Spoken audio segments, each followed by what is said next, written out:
Hello. I want to start by saying a few things about WikiLeaks and Julian Assange. WikiLeaks is one of the most important organizations and ideas of this century. It has inspired a generation of journalists and activists and struck fear in the hearts of politicians. And that impact is why Julian Assange has been viciously targeted by the US and UK governments and has been unjustly imprisoned for the last 11 years.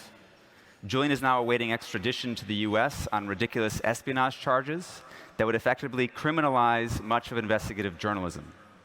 WikiLeaks has reminded us of the role that journalism is supposed to serve and has advanced democracy, transparency, accountability, free speech, and human rights.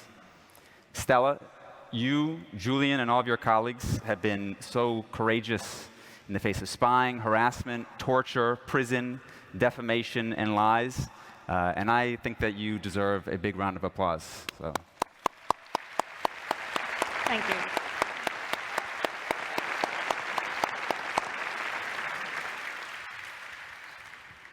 And you just got here in Portugal. Where were you? Why are you just showing up at Web Summit right now? Yeah, so I just flew in, came from the airport. I did a quick Q&A, and now I'm here joining all you lovely people because I came from Oslo, -7 degrees, by the way, which was very complicated to pack for coming here right after. I was there because Julian received the Ossietzky Prize, which was given by PEN International, their Norway division, and this is an organization that defends writers at risk, writers imprisoned, and Julian received the prize because he is, of course, a writer in prison who has been in prison for the last 4.5 years in the harshest prison of the United Kingdom. And this was an important, very important recognition of his status as a political prisoner. Well. Great. Well deserved. So I wanted to ask you, in your own words, why is Julian Assange really in prison, and how is he doing? Well, I was listening to the intro, and there's been a lot of talk about the ethics around publishing and so on. But the reality is that WikiLeaks publishing record is 100% authentic documents. These are documents and videos that showed war crimes being committed, the killings of over 15,000 civilians in Iraq that had not been accounted for, death squads in Afghanistan, and the list goes on and on. Actual crimes being committed by occupying forces.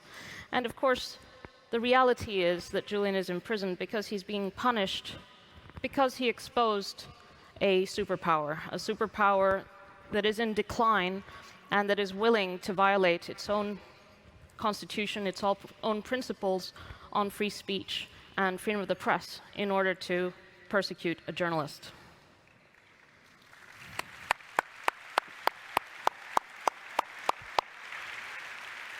So what are the stakes here? I mean, what will it mean for society if he is not released and if he is convicted and imprisoned for the rest of his life? And what can be done? What are the possibilities to get him free? Well, the indictment of Julian, there's a before and an after. We're already in that dire scenario where a publisher has been indicted for literally receiving, possessing, and communicating information to the public.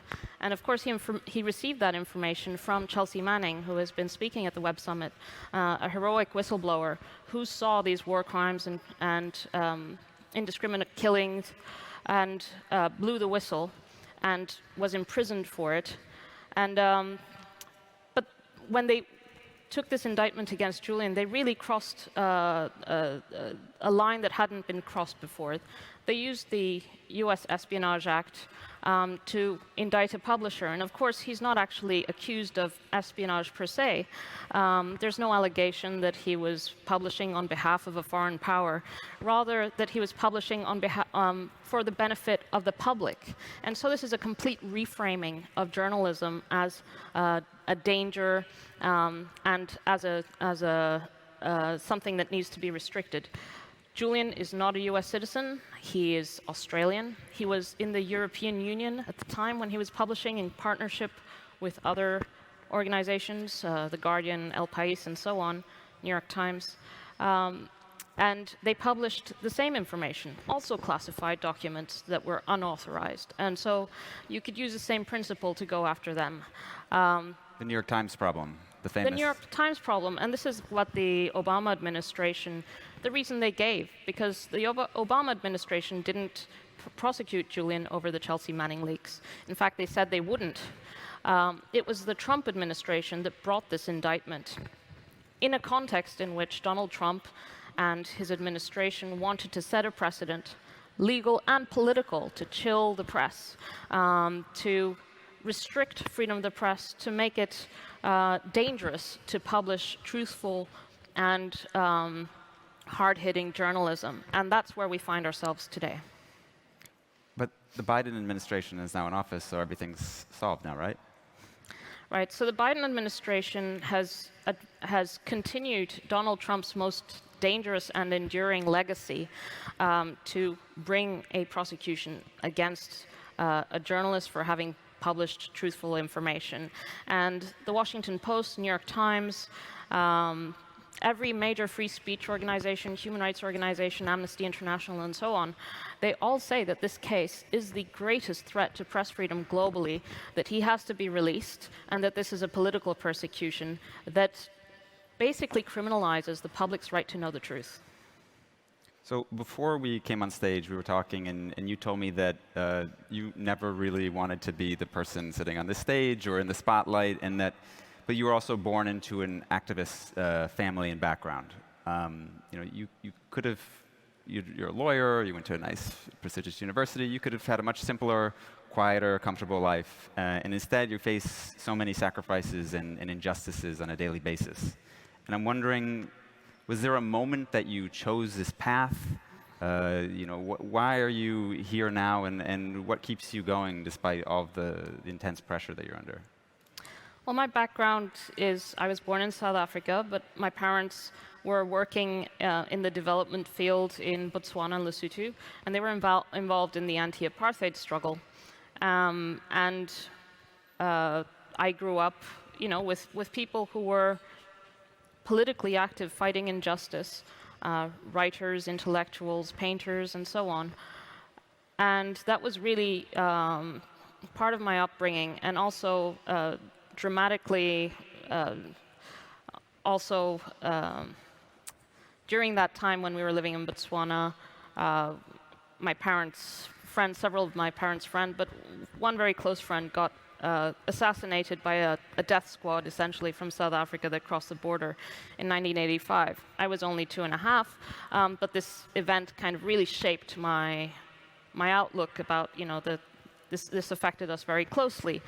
Afterwards, I went on to study law and politics, and eventually became a lawyer. I got involved in Julian's case in 2011, and eventually we fell in love and started a family. And this was at a time when there were, not only smears against Julian, but literal plots against him, his life, to kidnap and assassinate him. We found this out afterwards. But it was a very dangerous environment, and obviously this was a threatening environment. But after Julian's arrest and imprisonment, we had 2 children together, and in spite of my disposition, which is not, to be on a stage like this, this isn't, my most comfortable place, I thought, that the greatest risk is that our children grow up without a father, and I need to speak out, and I need to advocate for Julian, not just for his release, but also to inform people about what the stakes are for everyone, because it is the public's right to know that is ultimately the target of this prosecution. Absolutely. I think the audience likes you. All right, I want to read you a headline from The Economist 2019. It goes, quote, "Why Julian Assange should be extradited. The WikiLeaks co-founder is accused of hacking, not leaking, and that is a serious crime. So, 2 questions. The first one is, can you first please explain why this is complete BS? And the second one is, what have you learned about the role of the mainstream press? I mean, clearly The Economist has something to lose if Julian loses, and I've experienced this also when you're at the center of the firestorm. You realize that just a lot of things aren't being, a lot of truths aren't being said, a lot of distortions, a lot of manipulations, and people that should maybe be your friends aren't acting as such. And so I wonder if you have anything to say about that. OK, that's a lot of questions in one. Well, I should say the Economist has particular beef with Julian. Aside from that, and I'll explain why, The Economist was also a magazine that took the position that Iraq should be invaded. And I think this is a very important, significant predictor. Some people have shifted their positions, but often you find that a lot of people who were hostile to Julian and WikiLeaks also were cheering on the Iraq war. So The Economist is one of those publications. And I'm not saying it's all bad, but also during the publication of the Podesta emails, it came out that the publisher of The Economist described herself as your loyal pal to Hillary Clinton. And obviously that was Hillary Clinton's camp was not happy about WikiLeaks publications in 2016. And The Economist backed the Hillary campaign. So that's that. Apart from that, it's total bullshit because Julian is not accused of hacking. There's one charge under the Computer Fraud and Abuse Act, 5 years out of 175 years. It's what I call the PR charge, the one that they roll out, like the Economist just did, to pretend that this is about anything other than publishing, whereas 170 years are about publishing. And this one, when you look at it, it's not about hacking at all. It's about an alleged conversation between Julian and Chelsea Manning, in which the US says he was advising her on how to conceal her identity to access information that she already had access to. Chelsea Manning had top secret access, and she didn't actually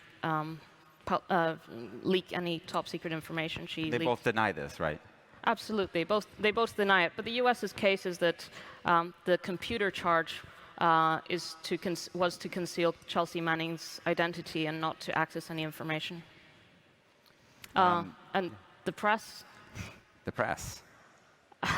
Look, the Economist's position is not representative, and I could say a lot about the press. But the fact is that the Washington Post and the New York Times and the Guardian and so on have actually come round to say that the case should be dropped. In fact, they said they never thought he should be prosecuted over the publications, but they have come out as in editorials and so on to say that this case is an attack on press freedom globally, that it should be dropped, that he should be released, and so on. There's an absolute consensus, except for maybe The Economist. But that's like from 2019, so maybe they've changed their minds. The press has behaved very badly. In the past, they've come around, but it really is my belief that if Julian hadn't been so misrepresented and smeared in the press, he would not have spent a single day in prison. That their failure in their duty to report critically, objectively, in relation to the prosecution and persecution of a fellow journalist that they partnered with in relation to these very publications that he's indicted over.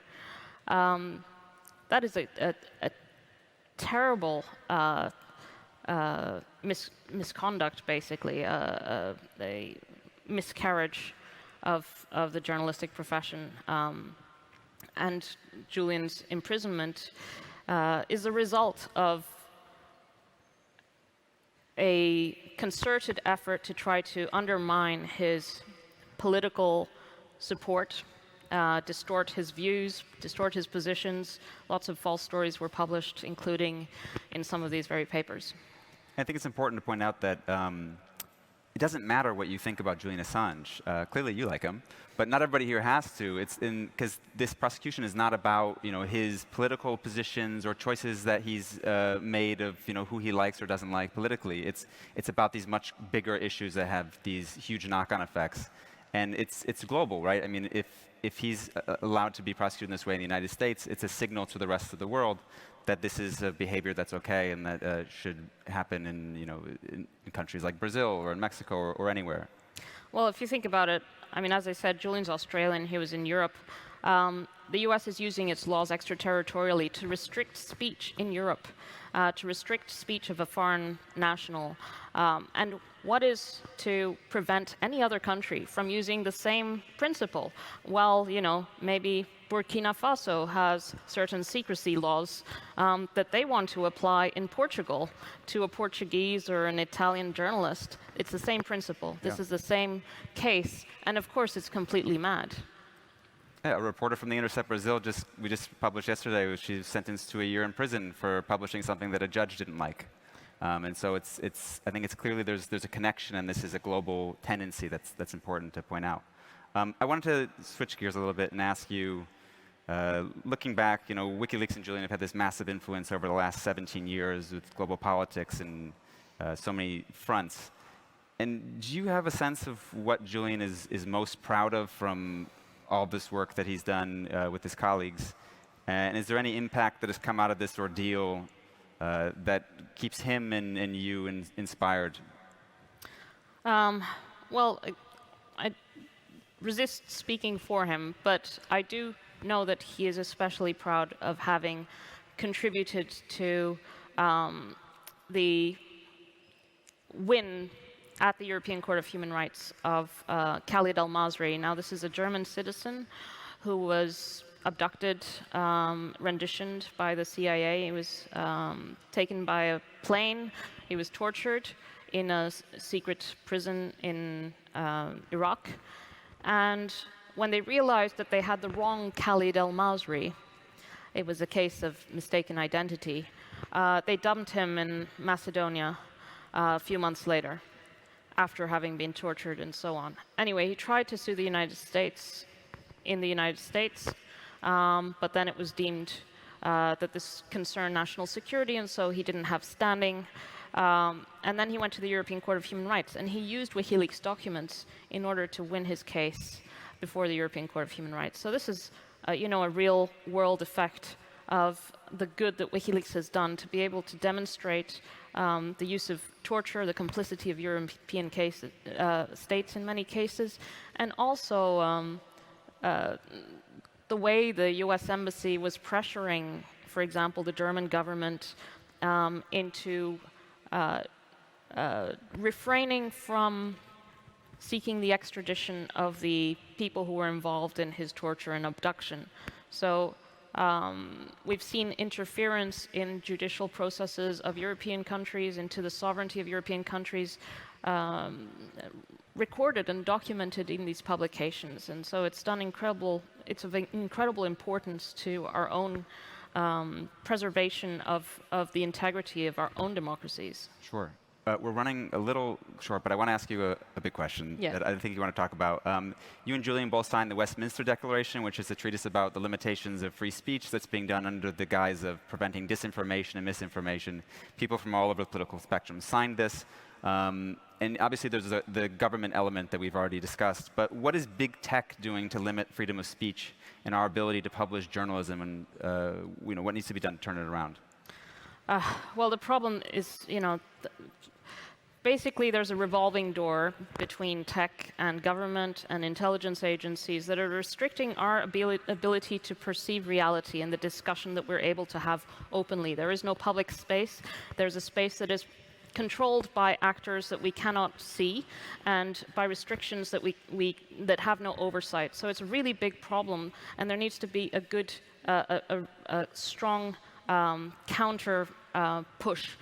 But I think the most important thing is that Julian is a technologist, he's an innovator, and he stands on the side of free speech and openness, and he's imprisoned.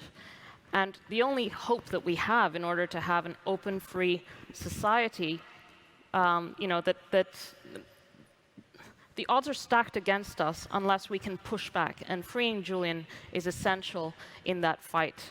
So I ask you all to support Julian's freedom, because he's an innovator, a technologist, a journalist, a thinker, a writer, a public intellectual, and we need him free and able to speak.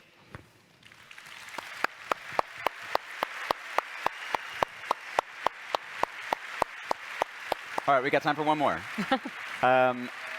Last final thoughts, final message that you maybe have for people in the audience that are deciding between maybe pursuing that life of a little bit more comfort or pursuing a political life and a life of activism.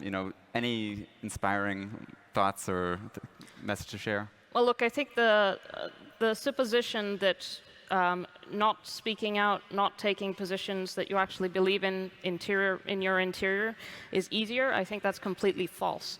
And along the way, if you don't choose a path that is more in keeping with your internal thoughts and your internal life, you're not going to find your people. It's really important to find your people, and through struggle you actually grow, and you grow with the people that you're fighting with. So there are many different ways of being an activist. You don't have to be protesting every day. I have met a lot of people who have day jobs in municipalities, or teachers, or engineers, technologists. Just use your abilities for good and for humanity. That's great. One last round of applause for Stella Assange, Julian Assange, and everybody from WikiLeaks. Thank you. Thanks.